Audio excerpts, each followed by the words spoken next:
Very good morning students. आज का हमारा 7th क्लास का हिंदी का फर्स्ट लेसन है स्वतंत्रता का दीपक। तो पिछले वीडियो लेक्चर में हमने इसके 2-3 पद्यांश पढ़े थे, उनकी व्याख्या की थी, तो वहीं से हम स्टार्ट करेंगे। लेकिन आपको उससे स्टार्ट करने से पहले कुछ बताता हूँ कि जो कवि है, इस कविता के कवि हैं वो जो प्रकाश की, जो हम गुलाम हैं, गुलाम थे, तो उस समय की बात कर रहा है। तो उसमें क्या कहता है कवि कि घोर अंधकार चारों तरफ फैला हुआ है, फिर भी सूर्य की एक किरण इस सारे अंधकार को, घोर पुराने सालों पुराने अंधकार को दूर कर सकती है। इसलिए कवि घर घर द्वार द्वार पर और हर जगह एक स्वतंत्रता का दिया जलाने की बात कहता है। और कवि कहता है कि कवि इस कविता के माध्यम से बताता है, कहता है कि प्रकाश की एक छोटी सी किरण सदियों के अंधकार को समाप्त कर देती है। इसलिए कवि ने कहा है कि हर घर में स्वतंत्रता का दीपक जलाना चाहिए, दिया जलाना चाहिए, ताकि प्रतंत्रता के अंधकार को समाप्त किया जा सके और उसे कहीं कोई स्थान न मिले। कवि कहता है कि ऐसा हमें दिया जलाना चाहिए कि प्रतंत्रता का जो अंधकार है उसको समाप्त करने के साथ साथ उसको ऐसा कर देना है कि उसे कहीं जगह भी ना मिले। तो इन पंक्तियों के माध्यम से कवि यह कहना चाहता है। तो हमने पिछले वीडियो लेक्चर में यहां तक पढ़ लिया था, वो 3 पद्यांश पढ़ लिए थे। 3-4 फूल हैं, आसपास धूल है, बांस है बबूल है, घास के दुकूल हैं, वायु भी हिलोर से फूंक दे झंकोर दे, कब्र पर मंजार पर यह दिया बुझे नहीं, यह किसी शहीद का पुण्य प्राणदान है। कहता है, कवि कहता है कि इन पंक्तियों के माध्यम से कि चारों तरफ फूल है, चारों तरफ वायु चल रही है, लेकिन हमें स्वतंत्रता का दिया जलाने की आवश्यकता है। हमें इस प्रतंत्रता के अंधकार को मिटाने के लिए एक ऐसा दिया जलाने की आवश्यकता है कि जो स्वतंत्रता है, जो हमें गुलाम बना रखा है, कि वो कहीं न रुके और प्रतंत्रता कहीं भी न रुके, समाप्त भी किया जाए। समाप्त करने के साथ साथ उसको कहीं जगह भी ना दे। इस तरह से कवि कहता है कि यह जो हमें शहीद मिल सकती है, तो यह हमारे जो शहीद हैं, सैनिक हैं, उनका एक प्राणदान है, जो हमें प्राणदान दिया, उसी का हम आगे उसको बढ़ा के चलना है और एक स्वतंत्रता का दीपक जलाना है। चाहे आंधी हो, तूफान हो, कोई भी हो। आगे क्या है, झूम झूम झूम बदलियां, चुम चुम बिजलियां। कवि कहता है कि जब स्वतंत्रता का दिया जलेगा तो बिजलियां झूम उठेंगी, बदलियां झूम उठेंगी, बिजलियां चमक उठेंगी, आंधियां उठा रही, हलचलें मचा रही, चारों तरफ आंधियां उड़ जाएंगी, हलचलें मचाएंगी, लड़ रहा स्वदेश हो, शांति का न लेस हो। कहता है कि हमारा जो स्वदेश है वो लड़ रहा होगा आजादी के लिए, और शांति, कहीं भी शांति न होगी। सुंदर जीत हार पर यह दिया बुझे नहीं, कि छोटी निमन, सुंदर क्या होता है, निमन, कोई हार जीत पर भी यह दिया बुझेगा नहीं। यह स्वतंत्रता की स्वतंत्र भावना का स्वतंत्र गान है, जो यह है हमारी स्वतंत्रता की भावना, स्वतंत्र प्राप्ति करने की हमारी भावना का एक गान है। तो कवि का हम सामान्य परिचय पढ़ेंगे। इस कविता के जो कवि हैं उनका नाम है गोपाल सिंह नेपाली। छायावाद के मानवतावादी और स्वच्छतावादी कवियों में गोपाल सिंह नेपाली का प्रमुख स्थान है। उन्होंने प्रकृति प्रेम की सुंदर रचनाएं की हैं। उनकी भाषा अत्यंत मधुर, सरल और कोमल है।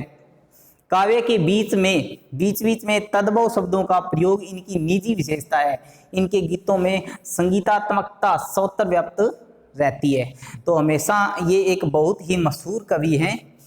हमने पीछे लेक्चर में क्या किया था, इन जो शब्दार्थ किए थे हमने, इनका अर्थ किया था। तो आज हम इनके कुछ क्वेश्चंस करेंगे। प्रकाश की एक छोटी सी किरण क्या समाप्त कर देती है?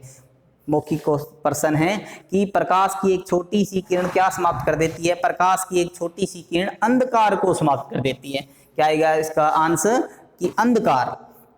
कवि द्वारा कविता में किस दिए को न बुझने की बात कही गई है? कवि द्वारा इस कविता में स्वतंत्रता के दिए को न बुझने की बात की गई है। किसका दिया विहान ला रहा है? निशीथ का दिया। किसका दिया? निशीथ का दिया विहान ला रहा है। स्वदेश का दिया किसके समान होता है? स्वदेश का दिया प्राण के समान होता है। किसके समान होता है? प्राण के समान होता है। दिया किसका वितान है? एक जो दिया है वो किसका वितान है? दिया ज्योति का वितान है, उजाले का वितान है, प्रकाश का वितान है। तो नेक्स्ट कुछ मल्टीपल चॉइस क्वेश्चंस हैं।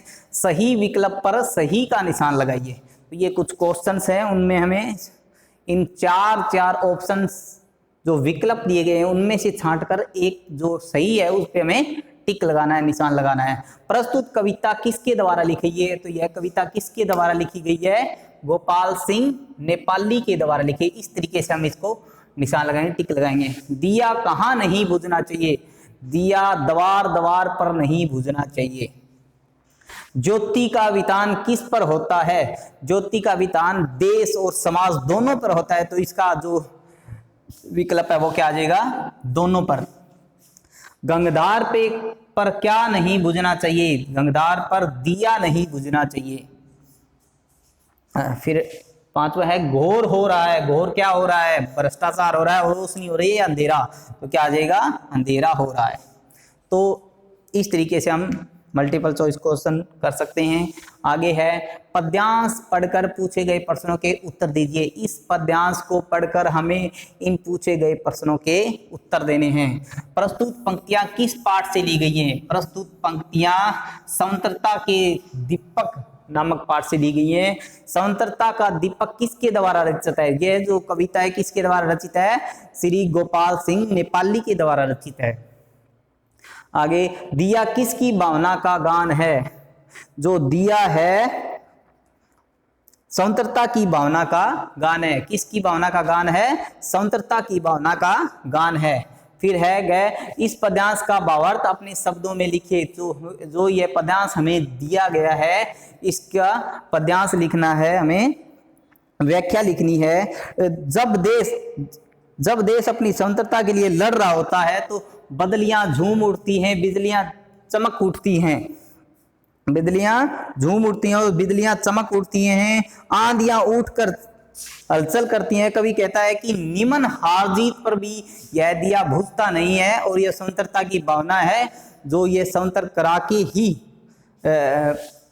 अपना सांस लेगी और यह स्वतंत्रता की भावना ही हमारा स्वतंत्रता का गान है। तो कविता की कुछ पंक्तियां पूरी करनी है, जो हमें कुछ देर की है उनको पूरा करना है। भक्ति से दिया हुआ शक्ति को दिया हुआ, भक्ति से दिया हुआ शक्ति को दिया हुआ, रुक रही न नाव हो जोर का भाव आज गंगधार पर, यह दिया बुझे नहीं, यह स्वदेश का दिया प्राण के समान है। इस तरीके से हम इन पंक्तियों को पूरा कर सकते हैं। निम्नलिखित पंक्तियों को अपने शब्दों में व्याख्या कीजिए। तो इस जो 5 नंबर क्वेश्चन है, प्रश्न है, इसमें हमें क्या करना है? अपनी शब्दों में व्याख्या करनी है। कबर पर मंजार पर दिया बुझे नहीं, है किसी शहीद का पुण्य प्राणदान है। तो ये आपको खुद को करना है। तो आज का हमारा होमवर्क जो मैंने करवाया है ये अपने कॉपी पे राइट करना है और लर्न करना है। Thank you.